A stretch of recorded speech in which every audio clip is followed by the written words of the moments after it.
नमस्कार साथियों, स्वागत है आप सभी का आपके अपने परिवार एकेमनेट क्लासेस पर। प्यारे साथियों, आरआरबी कांस्टेबल के लिए हमारा लक्ष्य बैच शुरू हो चुका है साथियों, जो कि आज हम लोग का सेट नंबर 1 करने वाले हैं। तो प्यारे साथियों, ये क्लास आपका एग्ज़ाम होने तक ये क्लास आपको रेगुलर बेसिस पर आपको उपलब्ध कराए जाएंगे। और इसमें साथियों हम लोग का जितने भी जीके जीएस के साथ साथ आपका जो करंट अफेयर का क्वेश्चन रहेंगे उसको भी हम लोग क्लास में कवर करने वाले हैं, ठीक है। और इस क्लास का मुख्य विशेषता रहेगा साथियों कि हम लोग का प्रत्येक क्वेश्चन का हम लोग इस प्रकार से आपको डिटेल में एनालिसिस भी करने वाले हैं, जिससे कि आप लोगों को और ज़्यादा बेनिफिट होने का प्रबल संभावना है साथियों, जो कि एग्जाम में कहीं ना कहीं आपको 100% सफलता का मार्ग जो है आपका तय हो जाएगा, ठीक है। तो साथियों, यदि आप हमारे चैनल पर नए हैं तो चैनल को सब्सक्राइब कर लें और अपने दोस्तों के साथ शेयर भी कर दीजिए साथियों, ठीक है। तो क्लास में अंत तक बने रहिए। तो चलिए शुरू करते हैं। आज का पहला क्वेश्चन क्या है यह देख लेते हैं।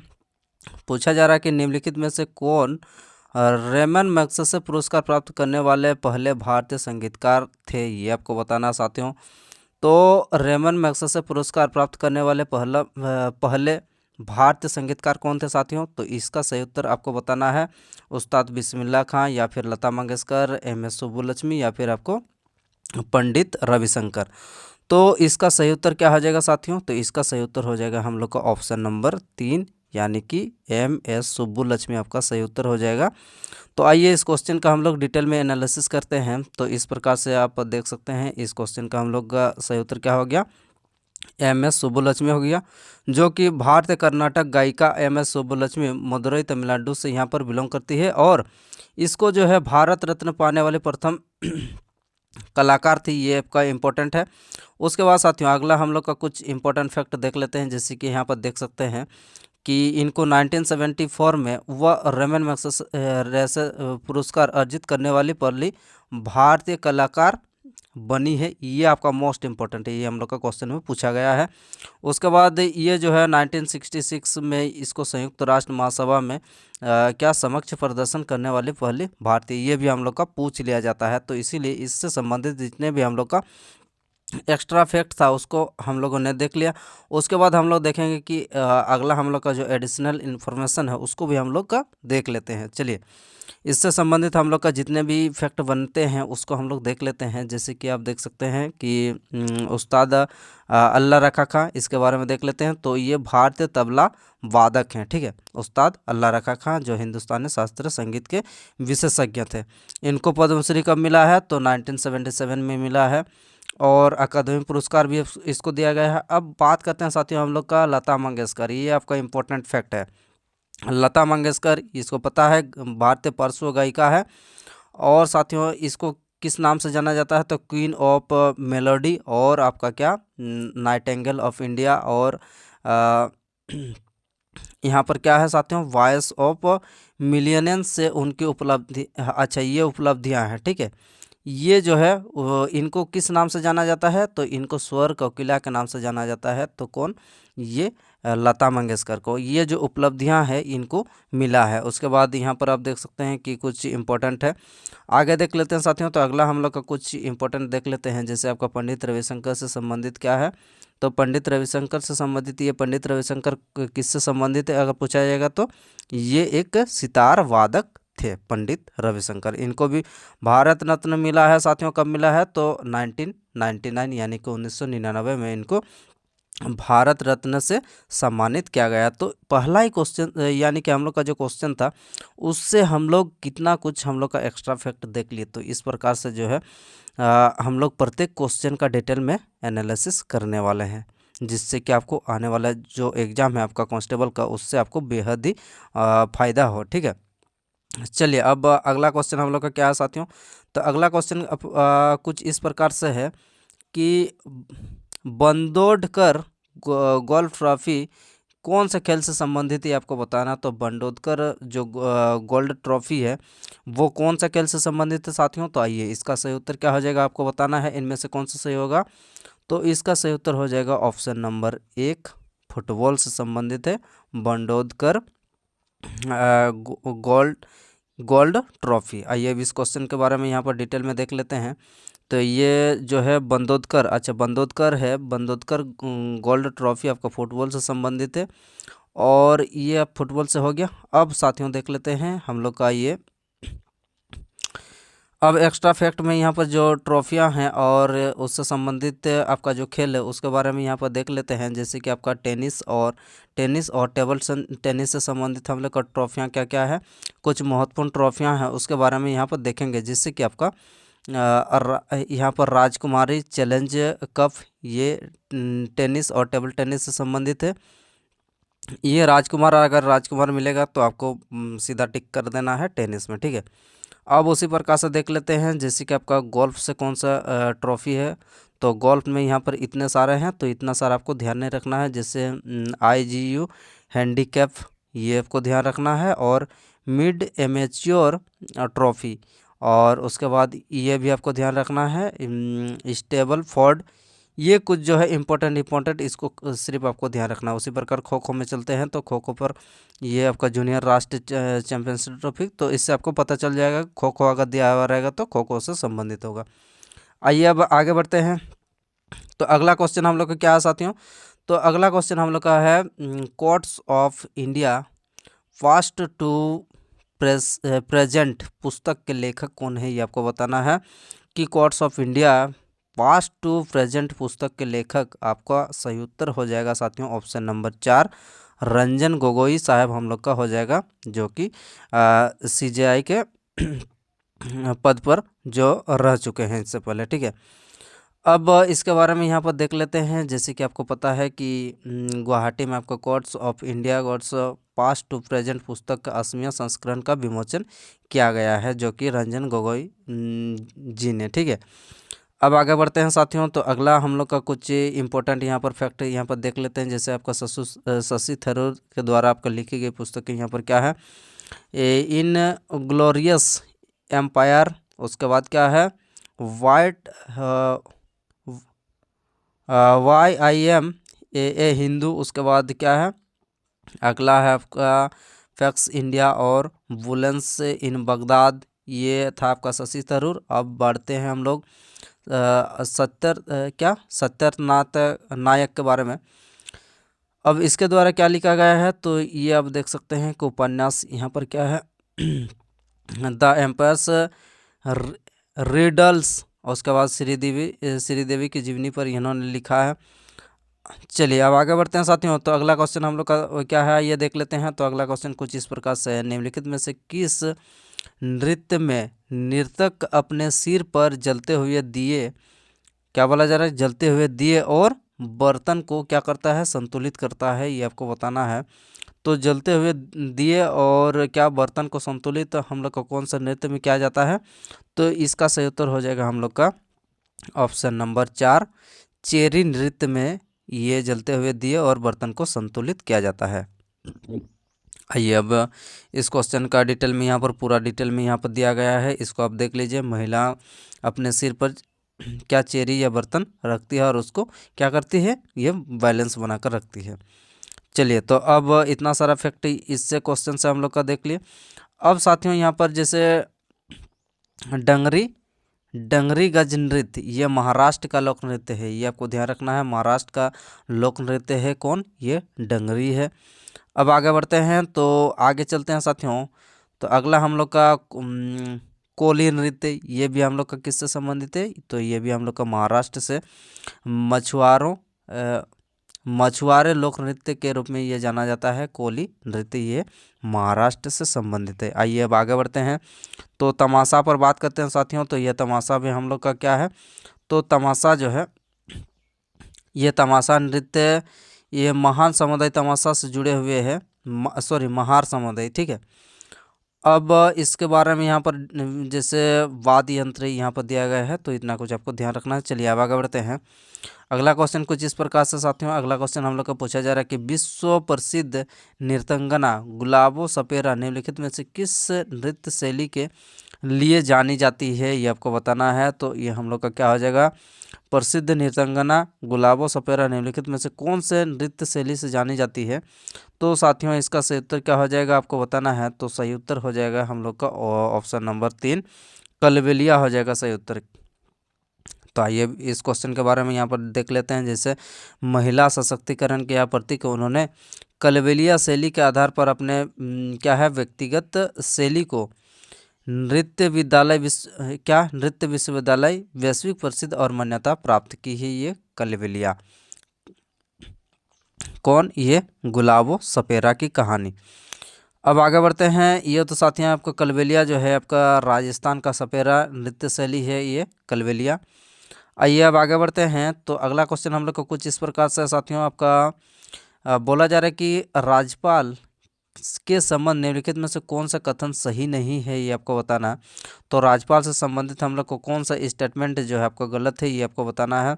तो राज्यपाल अपने पद ग्रहण की तिथि से 5 साल के अवधि तक अपने पद पर बने रहते हैं। यस, एकदम सही है। उसके पास राज्य विधानमंडल को बुलाने एवं स्थगित करने तथा राज्य विधानसभा को भंग करने की शक्ति होती है। ये भी सही है। राज्य विधानसभा को भंग करने का शक्ति किसके पास होता है? तो राज्य के राज्यपाल के पास होता है। अब उसी प्रकार से अगला देख लेते हैं। राज्यपाल किसी धन विधेयक को राज्य विधानमंडल में पुनर्विचार के लिए वापस नहीं लौटा सकते। अगला देख लेते हैं। अगला हम लोग का कुछ इस प्रकार से एक व्यक्ति को 2 या अधिक राज्यों का राज्यपाल नियुक्त नहीं किया जा सकता है क्या?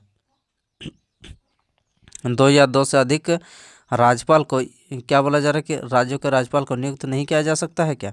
एकदम किया जा सकता है। तो यानी कि ये जो बिल जो है वो अपने पास जो है लौटा नहीं सकते हैं। लौटा नहीं सकते हैं, इससे नहीं हो सकता, लौटाना ही पड़ेगा। ठीक है, तो इसका सही उत्तर हम लोग का क्या हो जाएगा साथियों? तो इसका सही उत्तर हो जाएगा हम लोग का अच्छा ये सॉरी, आपका इसका सही उत्तर हो जाना चाहिए, यानी कि वो बिल जो है लौटा नहीं सकते हैं। अच्छा ये सही है, लौटा नहीं सकते हैं, ये सही है। हम लोग का गलत यहाँ पर पूछा है कि इनमें से कौन गलत है। तो हम लोग का ये गलत हो जाएगा, जो कि राज्यपाल अपने नियुक्ति नहीं किया जा सकता है एक राज्यपाल को जो है दूसरा मतलब ये 2 जगह। ठीक है, अब यहाँ पर वही कहा गया है कि एक व्यक्ति को 2 या 2 से अधिक राज्यों का राज्यपाल जो है नियुक्त नहीं किया जा सकता है। ये हम लोग का सही है। अब उसका कार्यकाल कितना समय का होता है? 5 साल का होता है, ये आपको पता है। और अनुच्छेद कितना में है? 156 में इसके बारे में यहाँ पर जिक्र किया गया है। अब आगे बढ़ते हैं। तो यहाँ पर आप देख लीजिए जैसे कि आपको भारतीय संविधान में आपका राज्यपाल के बारे में। अच्छा साथियों, यहाँ पर कुछ अच्छा यहाँ पर क्या बोला जा रहा है कि 156 के अनुसार जो है राज्यपाल को अपना पद ग्रहण करने की तिथि। अच्छा ठीक है, चलिए अब आगे हम लोग का कुछ इम्पोर्टेंट यहाँ पर देख सकते हैं, ये दिया गया है। अब आगे बढ़ते हैं। तो 156 में साथियों क्या बताया गया है? तो आर्टिकल 156 में क्या कहा गया है कि राज्यपाल को 5 वर्ष का कार्यकाल प्रदान करता है। अब आगे देख लेते हैं 174 पर। तो ये जो है अनुच्छेद राज्यपाल को राज्य विधानमंडल को बुलाने स्थगित करने से संबंधित ये आपका अधिकार देता है 174 के तहत। अब वित्तीय बिल और ये सब सारा कुछ जो है ये हम लोग का आगे बढ़ते हैं। तो अगला क्वेश्चन हम लोग को कुछ इस प्रकार से साथियों कि 12 वर्ष की प्रतीक्षा और 4 बार करीबी हार के बाद भारत के जो है 50वें ग्रैंड मास्टर कौन बने हैं? तो भारत के जो है कितना 12 वर्ष की प्रतीक्षा और 4 बार का हार के बाद ये हम लोग का 85वां जो ग्रैंड मास्टर बने हैं। तो ये बने हैं साथियों हम लोग का क्या हो जाएगा? ये बने हैं हम लोग का आदित्य सामंत। आइए देख लेते हैं। तो इसका सही उत्तर हो जाएगा हम लोग का सॉरी निखिल श्याम निखिल हो जाएगा सही उत्तर। ये हम लोग का श्याम निखिल हो जाएगा। तमिलनाडु के श्याम निखिल 12 वर्ष से अधिक जो है बाद हम लोग का क्या होते सफ़र के बाद ये 85वां जो है ग्रैंड मास्टर अपने नाम किए हैं। कौन? ये और हमने जो अभी जिक्र किया था आदित्य सामंत, ये हम लोग का कितना 83वां ग्रैंड मास्टर थे। और 84वां के बारे में अगर बात करी जाए तो ये कौन हो जाएगा? रमेश बाबू हो जाएगा। और उसी प्रकार से 80 के बारे में यहाँ पर कौन? विनेश नारायण राजेश्वरी। आइए अब आगे बढ़ते हैं। तो अगला क्वेश्चन हम लोग को कुछ इस प्रकार से साथियों पूछा जा रहा है कि मृणाली साराभाई को 1992 में निम्नलिखित में से किस पुरस्कार से सम्मानित किया गया था, ये आपको बताना है। तो मृणाली साराभाई को 1992 के तहत आपको कौन सा पुरस्कार से सम्मानित किया गया था, तो पद्म भूषण से सम्मानित किया गया था। क्या साथियों, आपको पद्म भूषण से सम्मानित किया गया था। ऑप्शन नंबर हम लोग का 2 हो जाएगा सही उत्तर, पद्म भूषण। आइए अब इसके बारे में यहाँ पर देख लेते हैं। मृणाली साराभाई जो है किससे संबंधित है साथियों, ये भारतनाट्यम, जो भारतनाट्यम हम लोग का कहाँ, ये तमिलनाडु से संबंधित है भारतनाट्यम। और उदय शंकर को भारत का आधुनिक नृत्य का जनक के रूप में जाना जाता है, किसको, ये उदय शंकर को। आइए अब उसी प्रकार से आगे बढ़ते हैं। तो आगे हम लोग का अगला क्वेश्चन कुछ इस प्रकार से देख सकते हैं।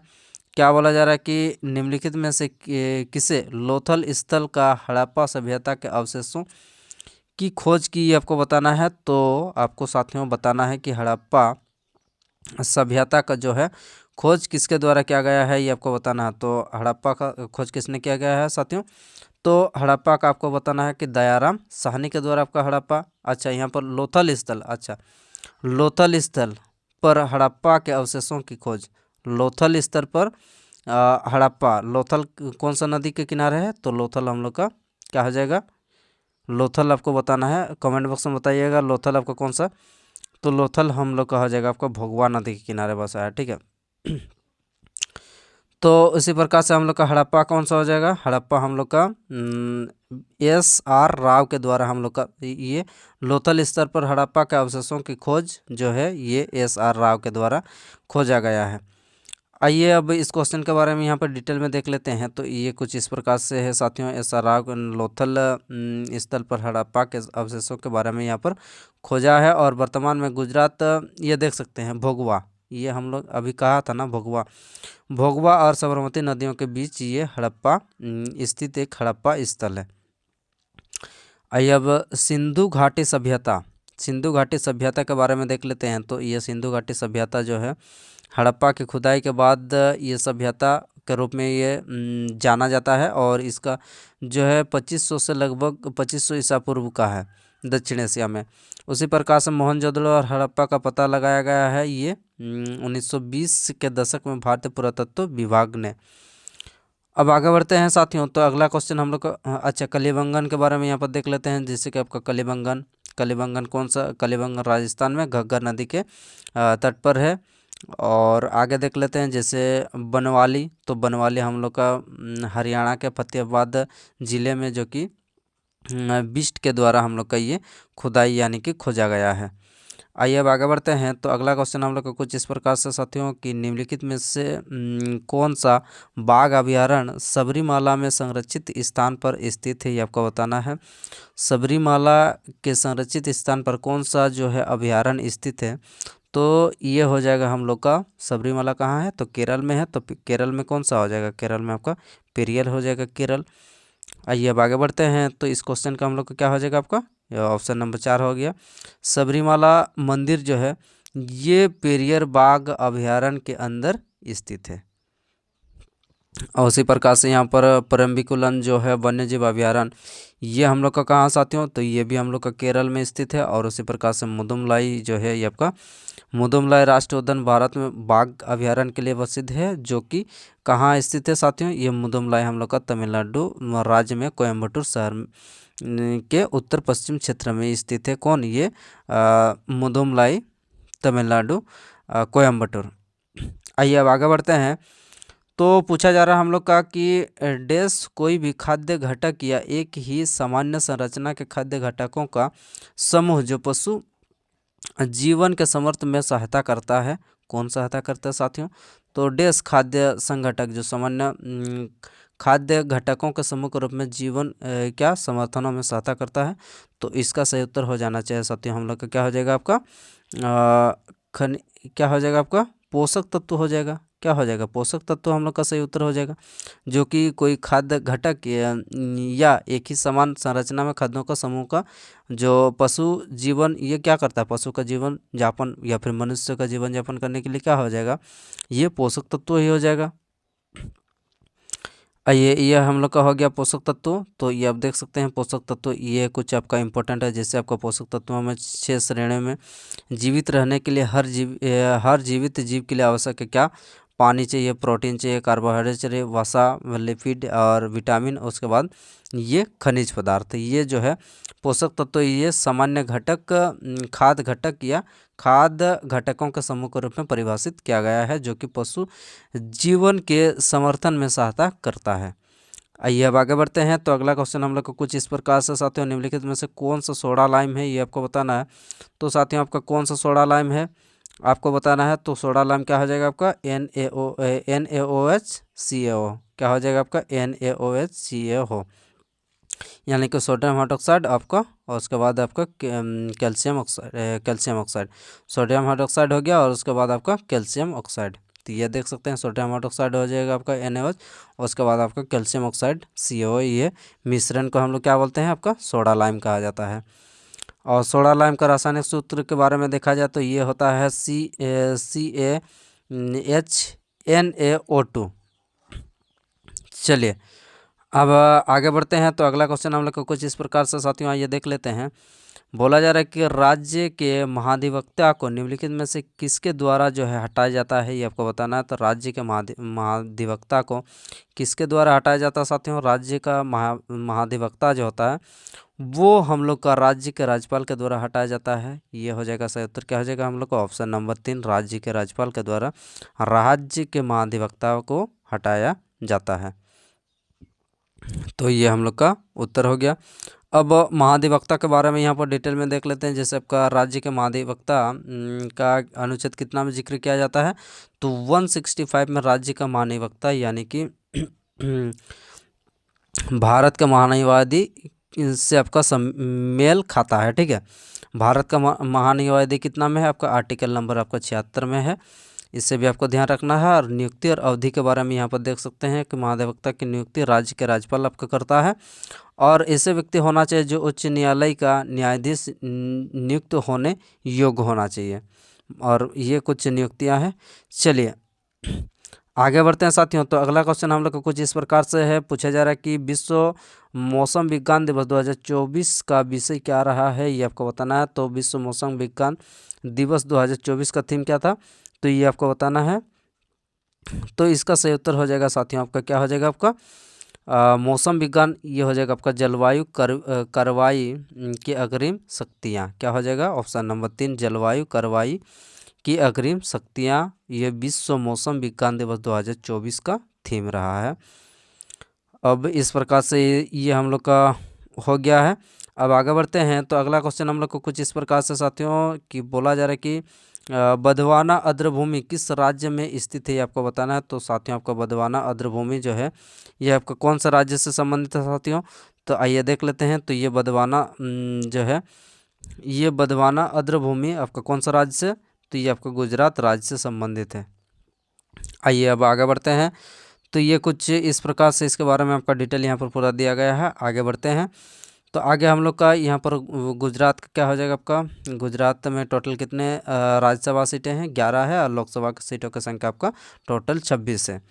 आइए अब आगे चलते हैं। तो अगला क्वेश्चन हम लोग को कुछ इस प्रकार से साथियों कि निम्नलिखित में से कौन प्रसिद्ध सितार वादक हैं, ये आपको बताना। तो कौन प्रसिद्ध जो है आपका सितार वादक है साथियों?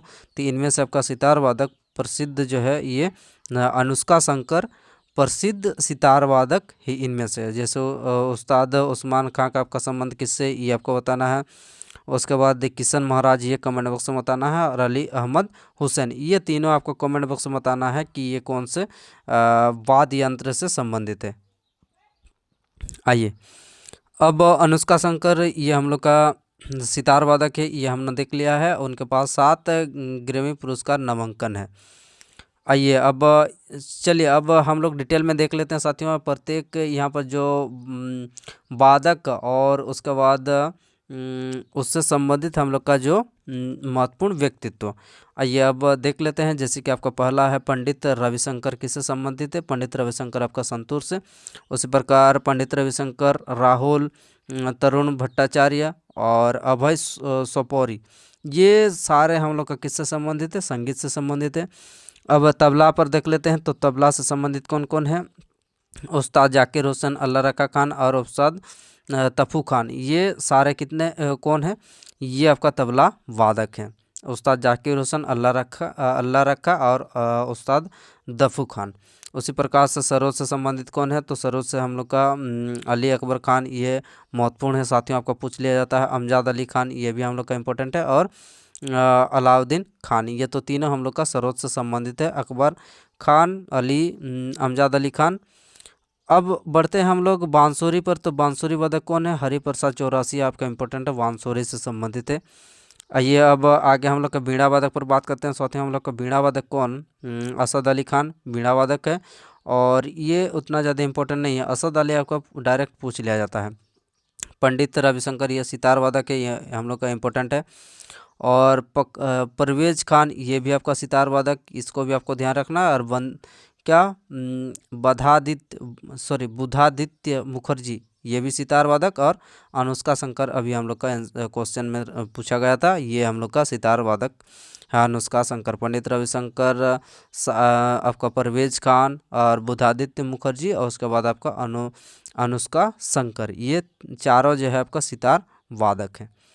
आइए अब आगे बढ़ते हैं। तो अगला क्वेश्चन हम लोग को कुछ इस प्रकार से साथियों कि बाबर के स्मरण तुजु के बाबरी को किस भाषा में लिखा गया है, आपको बताना है। तो तुजु के बाबरी जो है किस भाषा में लिखा गया है बाबर का, तो ये हो जाएगा आपका तुर्की भाषा में लिखा गया है साथियों, तुजु के बाबरी। आइए अब आगे बढ़ते हैं। तो ये आपको कुछ इंपॉर्टेंट फैक्ट यहाँ पर देख सकते हैं। तुजु के बाबरी जो है आपका तुर्की भाषा में लिखा गया है। और ये बाबर भारत में पहला मुगल शासक है। मुगल साम्राज्य की स्थापना भी किसने किया था, ये बाबर के द्वारा किया गया था। अब बाबरनामा, ये चलिए अब यहाँ पर देख सकते हैं जो उसका जन्म है, पिता का नाम क्या था और माता का नाम, ये कुछ है। उसका कार्यकाल यहाँ पर देख सकते हैं कि 1526 से लेकर 1530 तक यहाँ पर भारत में शासन व्यवस्था चलाए थे। मुगल साम्राज्य के संस्थापक रहे थे। ये कुछ जो आपका इम्पोर्टेंट है, इसको भी आपको देख लेना है। आइए अब इसके द्वारा जो प्रमुख आपका लड़ाइयाँ हैं उनको एक बार ध्यान से देख लेना चाहिए। जैसे पानीपत की प्रथम लड़ाई जो है 1526 में इब्राहिम लोदी को हराया था। उसके बाद खनवा का कब हुआ था, खनवा का हुआ था 27 में, जिसमें राणा संगा को हराया था। और चंदेरी का युद्ध कब हुआ था, तो 28 में हुआ था, जिसमें मेदिनी राय को हराया था। और उसके बाद घग्गर का युद्ध में 29 में हुआ था, जिसमें आपका महमूद लोदी को हराया गया था, किसके द्वारा, ये बाबर के द्वारा।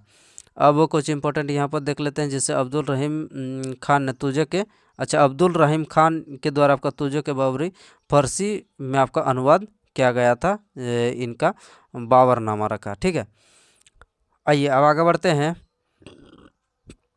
अगला क्वेश्चन हम लोग को कुछ इस प्रकार से साथियों, भारत का संविधान में निहित स्वतंत्रता, समानता और बंधुत्व के आदर्शों को निम्नलिखित में से कहाँ से लिया गया है, तो ये आपको बताना है। काफ़ी इंपॉर्टेंट क्वेश्चन साथियों, स्वतंत्रता, समानता और बंधुत्व के आदर्शों का कहाँ से जो है इसको उठाया गया है, लिया गया है, तो ये हमारा फ्रांस के संविधान से लिया गया है। स्वतंत्रता, समानता, बंधुत्व के आदर्शों का जो है ये संविधान में जोड़ा गया है, फ्रांस से लिया गया है। तो इसका सही उत्तर हम लोग का फ्रांस हो गया। भारत के संविधान में निहित स्वतंत्रता, समानता, बंधुत्व के आदर्शों को फ्रांस के संविधान से लिया गया है। आइए आगे बढ़ते हैं साथियों। तो आगे हम लोग को जो भी इम्पोर्टेंट है इससे संबंधित आइए देख लेते हैं। तो ये हम लोग का इम्पोर्टेंट है, जैसे कि संयुक्त राज्य अमेरिका से हम लोग का जो है भारतीय संविधान में क्या क्या लिया गया है, तो मौलिक अधिकार प्रस्तावना, ये सारा जो है मौलिक अधिकार प्रस्तावना, न्यायपालिका का स्वतंत्रता, न्यायिक समीक्षा, राष्ट्रपति पर महाभियोग और उपाध्यक्ष का पद, तो ये जितने भी हम लोग के यहाँ पर फैक्ट है, इसको सारा आपको ध्यान रखना है कि सारा जो है हम लोग का कहाँ से लिया गया है, अमेरिका से लिया गया है। मौलिक अधिकार प्रस्तावना, न्यायपालिका के स्वतंत्रता, न्यायिक समीक्षा, राष्ट्रपति का महाभियोग, उपराष्ट्रपति का पद, ये सारा यूएसए से लिया गया है। उसी प्रकार से यूएसएसआर पर देख लेते हैं। तो ये मौलिक कर्तव्य जो है ये 51 का कॉम में है, इसको कहाँ से लिया गया है, तो पूर्व यानी कि सोवियत संघ रूस से लिया गया है। उसी प्रकार से 5 वर्षीय योजना भी हम लोग का रूस से लिया गया है।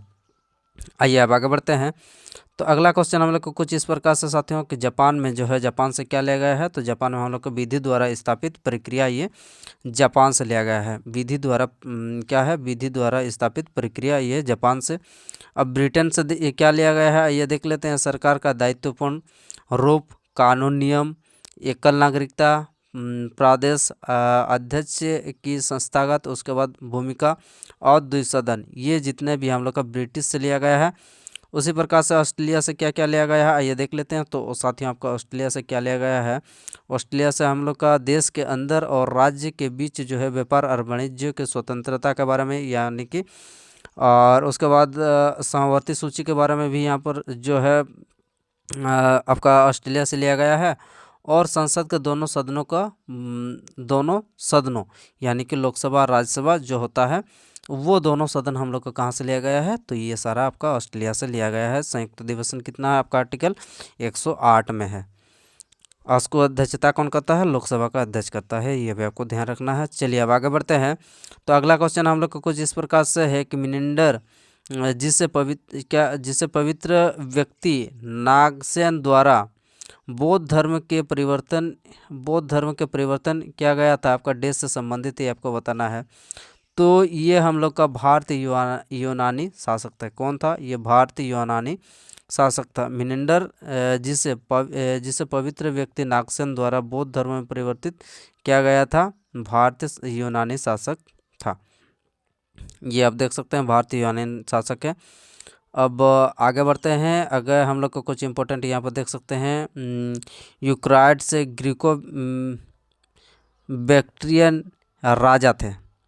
आइए अब आगे बढ़ते हैं। तो अगला क्वेश्चन हम लोग का कुछ इस प्रकार से साथियों कि किंग खालिद अंतर्राष्ट्रीय हवाई अड्डा किस देश में स्थित है, ये आपको बताना है। तो किंग खालिद अंतर्राष्ट्रीय हवाई अड्डा जो है, ये आपका कौन सा देश में साथियों स्थित है, तो ये आपका सऊदी अरब में स्थित है साथियों। आपका किंग खालिद हवाई अड्डा जो है, ये सऊदी अरब में स्थित है। आइए अब यहाँ पर देख सकते हैं, सऊदी अरब हम लोग का किंग खालिद हवाई अड्डा सऊदी अरब में है। एकात्म इस्लामी निरपेक्ष राजशाही सरकार के रूप में यहाँ पर चलता है। आगे हम लोग का देख लेते हैं। तो आगे हम लोग का जो इम्पोर्टेंट फैक्ट यहाँ पर, जैसे आपका देश, राजधानी और मुद्रा। तो सीरिया का राजधानी क्या है साथियों, सीरिया का दमिश्क, और आपका सीरियाई पाउंड यहाँ का मुद्रा। इराक में चलते हैं तो इराक का बगदाद हो जाएगा, और इराकी दिनार इसका मुद्रा है। बहरीन का क्या हो जाएगा, बहरीन का राजधानी मनामा, और बहरीनी दिनार हो जाएगा इसका मुद्रा। आइए अब उसी प्रकार से हम लोग का अगला क्वेश्चन क्या है साथियों। तो अगला क्वेश्चन हम लोग का है कि आत्मनिर्भरता के उद्देश्य को पहली बार देश शामिल किया गया था। अच्छा, ये प्रिंटिंग आगे पीछे हो गया। आत्मनिर्भरता के उद्देश्य को पहली बार आपका कौन सा पंचवर्षीय योजना में शामिल किया गया था, ये आपको बताना है। यहाँ पर यह हो जाना चाहिए। तो कौन सा पंचवर्षीय योजना के तहत जो आपका आत्मनिर्भरता जो है, ये उद्देश्य पहली बार जो है ये शामिल किया गया। तो हम लोग का पर यानी कि तीसरा हम लोग का जो प्लान था, उसमें जो तीसरा हम लोग का जो योजना था, हाँ मतलब पंचवर्षीय योजना था, उसमें हम लोग का आत्मनिर्भरता को क्या किया गया था, आपका वहाँ पर उद्देश्य को शामिल किया गया था। तो साथियों हम लोग का पहला पंचवर्षीय योजना कब से कब तक चला, तो पहला पंचवर्षीय आपका 51 से 56 तक चला। उसके बाद दूसरा हम लोग का 56 से 61। उसके बाद तीसरा हम लोग को उसी प्रकार से 61 से कितना हो जाएगा आपका, 61 से 66। उसके बाद आपका 3 साल का क्या हो गया था आपका, बीच में गैप हो गया था। ठीक है, आइए इसके बारे में डिटेल में देख लेते हैं। तो ये हम लोग का पंचवर्षीय योजना जो आपका टोटल 5 वर्ष का होता है इसका कार्यकाल। अब यहाँ पर देख सकते हैं पंचवर्षीय योजना आयोग के रूप में जाना जाता है। चलिए अब इसको जो है पंचवर्षीय योजना को यहाँ पर देख सकते हैं, योजना आयोग को 2015 में नीति आयोग का नामक जो प्रबुद्ध मंडल थिंक टैंक द्वारा स्थापित किया गया है। यानी कि अब योजना आयोग का नाम का परिवर्तन कब 2015 में करके यहाँ पर नीति आयोग अब कर दिया गया है, जिसका अध्यक्ष जो है प्रधानमंत्री होते हैं और उपाध्यक्ष। चलिए अब उसके बाद आपका ये कार्यकाल। चलिए आगे बढ़ते हैं साथियों। तो अगला हम लोग का जैसे चौथा पंचवर्षीय योजना कब से कब तक चला, तो यहाँ पर देख सकते हैं 69 से लेकर आपको 74 तक हम लोग का चौथा पंचवर्षीय, जिसमें हम लोग के इंदिरा गांधी उस समय प्रधानमंत्री रही थी। आइए अब आगे बढ़ते हैं। तो अगला क्वेश्चन हम लोग को कुछ इस प्रकार से साथियों, वर्ष 2000 में किस समिति के अनुशंसा पर क्या तरलता समायोजन सुविधा यानी कि लिक्विडिटी एडजस्टमेंट उसके बाद फैसिलिटी को अपनाया गया है, ये आपको बताना है। तो कौन सा जो क्या बोलते हैं, कौन सा समिति के अनुशंसा पर आपका तरलता समायोजन सुविधा को अपनाया गया 2000 सन 2000 में। तो इसका सही उत्तर हो जाएगा हमारा नरसिम्हन समिति के द्वारा ये लिक्विडिटी एडजस्टमेंट और फैसिलिटी को अपनाया गया है, ये नरसिम्हन समिति के द्वारा वर्ष 2000 ईस्वी में। यहाँ पर आप देख सकते हैं LAF, उसके बाद यहाँ पर नरसिम्हन समिति इसे भारतीय बैंकिंग प्रणाली की समीक्षा करने और सुधारों को सुझाव देने के लिए 1991 में जो है आपका RBI द्वारा नियुक्त किया गया है। आइए अब आगे हम लोग का कुछ इंपॉर्टेंट यहाँ पर देख सकते हैं, जो भी हम लोग का समिति है उससे संबंधित आपका इम्पोर्टेंट फैक्ट। श्यामला गोपीनाथ समिति जो है ये भी हम लोग का उसी प्रकार से 2008 में राष्ट्रीय रिजर्व बैंक यानी कि RBI के द्वारा नियुक्त किया गया है और इससे संबंधित ये आपका फैक्ट है। उसी प्रकार से खन्ना समिति के बारे में यहाँ पर आपका दिया गया है सेबी। चलिए अब आगे बढ़ते हैं साथियों। तो अगला क्वेश्चन हम लोग को कुछ इस प्रकार से है, पूछा जा रहा है कि पुरंदर की संधि पर किनके बीच हस्ताक्षर किए गए थे, आपको बताना है। तो पुरंदर की संधि जो है किसके किसके बीच आपका हस्ताक्षर किए गए थे। तो पुरंदर की संधि में हम लोग का मुगल सम्राट और मराठा के बीच में आपका हस्ताक्षर किए गए थे। तो पुरंदर की संधि कब हुआ था साथियों, पुरंदर की संधि हम लोग का 1665 ईस्वी में ये पुरंदर का संधि हुआ था। आइए, मुगल और मराठा के बीच में ये पुरंदर का संधि कब हुआ था, तो 1665 में हुआ था। छत्रपति शिवाजी महाराज और राजा जयसिंह के बीच में यह हस्ताक्षर किए गए थे। ठीक है, ये छत्रपति शिवाजी और मुगल साम्राज्य में कौन हो जाएगा, राजा जयसिंह, और उसके बाद आपका छत्रपति शिवाजी के बीच। मुगल सम्राट औरंगजेब की ओर से राजा जयसिंह, ये अपने राजा जयसिंह के औरंगजेब की ओर से, और उसके बाद आपका मराठा की ओर से आपका शिवाजी महाराज। आइए आगे बढ़ते हैं साथियों। तो अगला क्वेश्चन हम लोग को कुछ इस प्रकार से है कि एक बजट दस्तावेज जो किसी विशेष वित्तीय वर्ष के लिए सरकार की राजस्व प्राप्तियां और राजस्व व्यय से संबंधित होता है, क्या कहलाता है, ये आपको बताना है। कि एक बजट जो है किसी विशेष वित्तीय वर्ष के सरकार की राजस्व प्राप्तियों और राजस्व व्यय से संबंधित क्या कहलाता है, तो ये हम लोग का कहलाता है, हम लोग का राजस्व घाटा कहलाता है। क्या घाटा कहलाता है हम लोग का साथियों, आपका राजस्व घाटा कहलाता है। अब इसके बारे में यहाँ पर पूरा यहाँ पर डिटेल में दिया गया है राजस्व घाटा के बारे में, इसको आप ध्यान से पढ़ लीजिएगा। अब आगे बढ़ते हैं साथियों। तो आगे हम लोग का कुछ इम्पोर्टेंट अगला क्वेश्चन क्या है कि the Babri Masjid Ram Mandir dilemma an acid test for India's constitution पुस्तक के लेखक कौन है, ये आपको बताना है। तो ये acid test for India's constitution पुस्तक के लेखक साथियों ये कौन हो जाएगा साथियों, इसका सही उत्तर हो जाएगा हम लोग का, आइए देख लेते हैं। तो इसका सही उत्तर हो जाएगा हम लोग का माधव गोडबोले हो जाएगा सही उत्तर। कौन हो जाएगा, माधव गोडबोले हो जाएगा सही उत्तर, जो कि Madhav Godbole the Babri Masjid Ram Mandir dilemma an acid test for India's constitution पुस्तक के लेखक वो को माधव गोडबोले। चलिए आगे हम लोग देख लेते हैं। तो अगला क्वेश्चन हम लोग का कुछ इस प्रकार से है कि विक्रम साराभाई अंतरिक्ष केंद्र कहाँ स्थित है, आपको बताना है। तो विक्रम साराभाई अंतरिक्ष केंद्र हम लोग का ऑप्शन नंबर ए क्या है, बेंगलुरु है, हरिकोटा है, अहमदाबाद है और तिरुवनंतपुरम है।